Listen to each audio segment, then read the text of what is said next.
ఇక విశాఖపట్నం తీరంలో తీవ్రమైన విషాదం నెలకొంది. చేపల వేటకు వన్ని వెళ్లిన 7 మత్స్యకారులు గల్లంతైన ఘటన తెలుగు రాష్ట్రాల్లో తీవ్రమైన కలకలం రేపుతోంది. బంగాళాఖాతంలో ఏర్పడిన అల్పపీడనం కారణంగా సముద్రం అల్లకల్లోలంగా మారటంతో ఈ దుర్ఘటన చోటు చేసుకుంది. బోటు యజమాని కారే చిన్నయ్య సురక్షితంగా ఒడ్డుకు చేరుకున్నారు. మిగిలిన 6 ఆచూకీ ఇంకా లభ్యం కాలేదు. వారి కుటుంబాల్లో ఆందోళన నెలకొంది. జూలై 1న విశాఖ ఫిషింగ్ హార్బర్ నుండి 7 మత్స్యకారులు చేపల వేట కోసం సముద్రంలోనికి వెళ్లి అకస్మాత్తుగా మారిన వాతావరణం అలల ఉధృతితో వారి బోటు సముద్రంలో బోల్తా పడిపోయింది.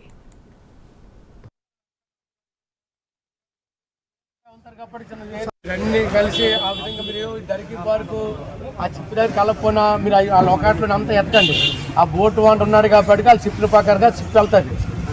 2 చిప్పులు తిరుగుతున్నాయి కాబట్టి మీరు కూడా పక్కన మీరు ఎత్తండి.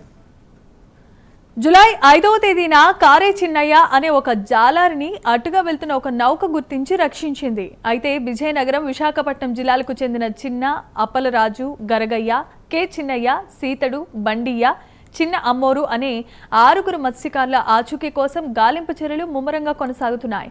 ఇండియన్ కోస్ట్ గార్డ్, నౌకాదళం, మెరైన్ పోలీసు బృందాలు సంయుక్తంగా ఈ ఆపరేషన్ను నిర్వహిస్తున్నాయి. ముఖ్యమంత్రి నారా చంద్రబాబు నాయుడు, జిల్లా collector, police commissioner, coast guard అధికారులు, మత్స్యశాఖ అధికారులతో మాట్లాడి గాలింపు చర్యలు ఎప్పటికప్పుడు సమీక్షిస్తున్నారు. ఉప ముఖ్యమంత్రి పవన్ కళ్యాణ్, మంత్రులు వంగలపూడి అనిత, కింజరాపు అచ్చెన్నాయుడు కూడా ఈ సహాయక చర్యలు పర్యవేక్షిస్తున్నారు. అయినప్పటికీ ఇంకా ఆచూకీ లభించకపోవడంతో మత్స్యకార కుటుంబాలు కన్నీరు మున్నీరుగా విలపిస్తున్నాయి. ఇదే అంశానికి సంబంధించి మరిన్ని అప్డేట్స్ అందించడానికి మా కరెస్పాండెంట్ విశాఖ నుండి నరసింహ లైవ్ ద్వారా సిద్ధంగా ఉన్నారు. Narasimha, over to you. Jemimah, చూసుకుంటే ఏదైతే విశాఖ నుంచి వెళ్ళిన మత్స్యకారులు అయితే ఇప్పటి వరకు కూడా ఆచూకీ గల్లంతైన మత్స్యకారుల ఆచూకీ అయితే ఇప్పటి వరకు లభ్యం కాలేదు. అయితే నేవీ, ఆర్మీ, సహాయక కోస్ట్ గార్డ్ సిబ్బంది కూడా సహాయ చర్యలు అయితే ఇప్పటికీ కూడా కొనసాగిస్తూనే ఉన్నారు. ఇప్పటికే ఏపీ ముఖ్యమంత్రి నారా చంద్రబాబు నాయుడు, అదే డిప్యూటీ సీఎం పవన్ కళ్యాణ్, సంబంధిత అధికారులు, కలెక్టర్లు, డిప్యూటీ కలెక్టర్లతో కూడా సహాయ చర్యలపై కూడా ఇప్పటికే ఆయా సహాయ చర్యలపై కూడా ముమ్మరంగా సమీక్షలు నిర్వహిస్తున్నారు. ఇప్పటికీ కూడా ఒక వ్యక్తి, చిన్న అనే వ్యక్తి కూడా ఇప్పటికీ ఆచూకీ లభ్యముగా మరో 6 ఆచూకీ లభ్యము అవ్వలేదని కూడా ఇప్పుడు అధికారులు తెలుపుతున్నారు. ఇదే అంశమే కూడా మనతో పాటుగా పలువురు మత్స్యకారులు కూడా ఉన్నారు. ఈ ఆచూకీ వారి యొక్క వివరాలను కూడా అడిగి మరి తెలుసుకునే ప్రయత్నం అయితే చేద్దాము. ఏదైతే ఇప్పటివరకు సుమారుగా 24 గంటల పైన కావస్తుంది, ఇప్పటివరకు ఆచూకీ కాలేదు. ఇక సహాయ చర్యలపై ప్రభుత్వం చేసిన సహాయ చర్యలపై ఉంటారు. ముఖ్యమంత్రి గారు అయితే సపరేట్గా ఆర్టీజీఎస్ సెల్ ఓపెన్ చేసి దీనికోసం రెస్క్యూ ఆపరేషన్ స్టార్ట్ చేస్తున్నారని చెప్పేసి, చంద్రమౌళి అని చెప్పి సీఎంఓ నుంచి కూడా ఒక ఆఫీసర్ని దీనికోసం డిప్లాయ్ చేశారని చెప్పేసి ఇప్పుడు మరి మంత్రి గారు చెప్తా ఉన్నారు. మరి దీంట్లో వాస్తవాలు అనేది ప్రభుత్వానికే తెలియాలి. అయితే ఇప్పుడు 2 హెలికాప్టర్స్తోని coast guard ships rescue operation చేస్తున్నారని చెప్పి మనకు ప్రాథమికంగా మంత్రి గారు స్వయంగా చెప్పినట్టు ఇన్ఫర్మేషన్, కానీ ఫిషరీస్ డిపార్ట్మెంట్ ద్వారా ఎటువంటి ఇన్ఫర్మేషన్ కూడా లేదు. దీంట్లో వాస్తవాలు ఏదైతే ఉన్నాయో జిల్లా కలెక్టర్ గారికి, ఫిషరీస్ డిపార్ట్మెంట్కి తెలియాలి. మరి మంత్రి గారు వచ్చి ఇన్ఫర్మేషన్ చెప్పారు కాబట్టి కనీసం వారు ఇన్ఫర్మేషన్ చెప్పిన తర్వాత కొంత భరోసా అనేది వచ్చింది. ఇప్పుడు చిన్న కూడా బ్రతికే ఉన్నాడు కాబట్టి చిన్న ఎప్పటికప్పుడు అంటే ఈ ఇన్సిడెంట్ ఏ గ్రౌండ్లో జరిగింది, ఎక్కడ జరిగింది, ఎంతమంది తనతో పాటు ఈదారు, ప్రయత్నం చేశారు ప్రాణాలు కాపాడుకోవడానికి అనేది కూడా చిన్న వాళ్ళకి చెప్పిన తర్వాత దాన్ని అనుగుణంగా ఈ రెస్క్యూ ఆపరేషన్ కూడా హెలికాప్టర్స్ ద్వారా కావచ్చు, కోస్ట్ గార్డ్ షిప్స్ ద్వారా కావచ్చు, రెస్క్యూ ఆపరేషన్ ఇండియన్ నేవీ ద్వారా చేస్తున్నట్లుగా ఇప్పుడు మనకు ప్రాథమికంగా ఇన్ఫర్మేషన్ అయితే ఉంది.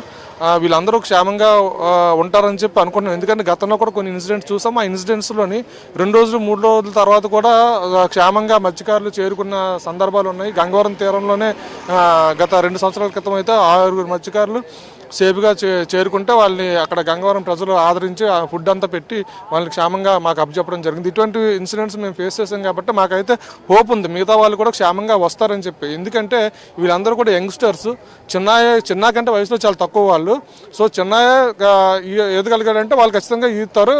దాంట్లో ఎటువంటి not at all any kind of doubt for that. So ముఖ్యమైన ప్రమాదానికి సాంకేతికపరమైన సమస్యలు అంటారా, వాతావరణ లోపాల వల్ల ఈ ప్రమాదం జరిగిందంటారా? అంటే already meteorology department cyclone announce చేసింది దానికోసం సీలో రఫ్నెస్ కూడా వెదర్ కూడా బాగా మారిపోయింది. ఆ మారిపోవడంతో ఈ అబ్నార్మల్ చేంజెస్ ఒకసారి రావటం వల్ల కూడా ఈ ప్రమాదం కారణం అయ్యి ఉండొచ్చు. ఎందుకంటే సముద్రంలో వాతావరణం బాగలేదని వీళ్ళు చిన్న వెనక్కి వచ్చేస్తారని చెప్పేసి ఫ్యామిలీకి చెప్పడం జరిగింది. ఫ్యామిలీ చిన్నతో పాటు మిగతా 6 కూడా వాళ్ళు ఫ్యామిలీస్కి ఫోన్ చేసి మేము 3 గంటలకల్లా రీచ్ అవుతాము హార్బర్కి అని చెప్పారు. ఇది ఎప్పుడు 2 గంటలకు ఫోన్ చేశారు. బట్ సాయంత్రం 5 తర్వాత 6 మొబైల్స్ కూడా స్విచ్ ఆఫ్ అయిపోవడంతో ఏదైనా బోటుకి ప్రమాదం జరిగిందని చెప్పి వాళ్ళు అనుమానం వ్యక్తం చేస్తూ నాకు ఫోన్ చేయడం జరిగింది. నాకు ఫోన్ చేసిన దగ్గర నుంచి కూడా నేను చేయవలసిన ప్రయత్నాలను చేసి రెస్క్యూ ఆపరేషన్ అన్ని రకాలుగా కూడా అధికార యంత్రాంగాన్ని అందరినీ కూడా అప్రమత్తం చేసి నేను చేయవలసిన ప్రయత్నం అంతా చేశాను. దాంట్లో భాగంగానే ఈరోజు అదృష్టవశాత్తు చిన్న బ్రతికే ఉన్నట్టు మిగతా 6 కూడా బ్రతికే ఉంటారని నేనైతే ఆశాభావం వ్యక్తం చేస్తున్నాను. ఖచ్చితంగా వారు క్షేమంగా తిరిగి వస్తారని చెప్పేసి ప్రభుత్వం కూడా చిత్తశుద్ధితో పనిచేస్తున్నట్లుగా అనిపిస్తూ ఉంది. కాబట్టి వాళ్ళు క్షేమంగా రావాలని నేను కోరుకుంటున్నాను. ప్రభుత్వం ఆ కుటుంబాలకి అండగా ఉండాలని.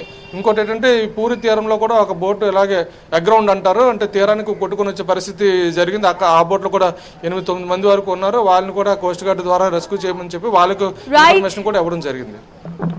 చూసుకుంటే ఏదైతే ఇప్పటి వరకు కూడా ప్రమాదానికి సంబంధించి గాలింపు చర్యలు అయితే ఇంకా కొనసాగుతూనే ఉన్నాయని తెలుస్తుంది.